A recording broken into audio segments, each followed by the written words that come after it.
Yesterday's poll is in. The following is the result of the vote. Thank you for your time and attention. Today's aircraft is the 1/400 scale Gemini Jets AeroMexico DC-9-32. This jet is in the AeroMexico rounded night livery from the late 1990s. Gemini Jets produced this aircraft model in 2004.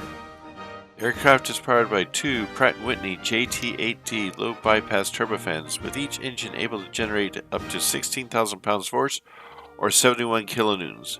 Each aircraft has a passenger capacity of up to 115 passengers, depending on class arrangement and layout.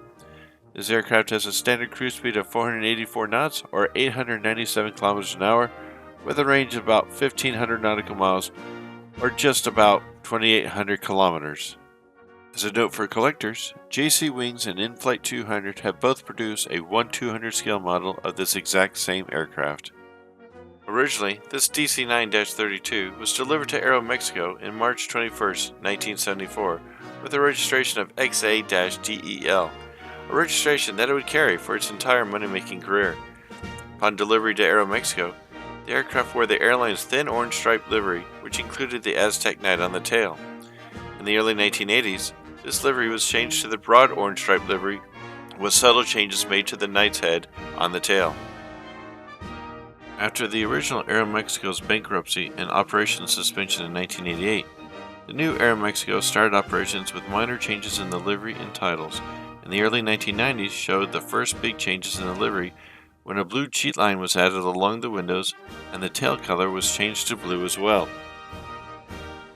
By the early 2000s, the cheat lines would be removed from the windows and the order of the blue and orange colors reversed, now with a blue belly. Plus, there were minor cosmetic changes to the titles over the front passenger windows. 2004 saw the aircraft retired after 30 years of effectively continuous passenger service with AeroMexico. Initially, the aircraft was stored at Mexico City's International Airport. In 2008, the aircraft was moved to Guadalajara, and the process of stripping it down for useful parts began. Instead of being completely scrapped, as most aircraft have happened to them once they retire, the remaining hull was purchased for use as a training aid to teach people how to escape an aircraft that is ditched in the water. As of early 2023, this aircraft is still fulfilling this training function in Catijilan, Jalisco, Mexico. Please let your friends and family who collect know about our channel and spread the word. And as always, thank you and like and subscribe. If you want to keep up with our video feed, please hit that black subscribe button below your screen. Right now, over 80% of our viewers are not subscribers. So if you don't want to miss one of these videos, please subscribe. If you want to watch other videos on our channel, please select one of the links shown here. Thank you and good day.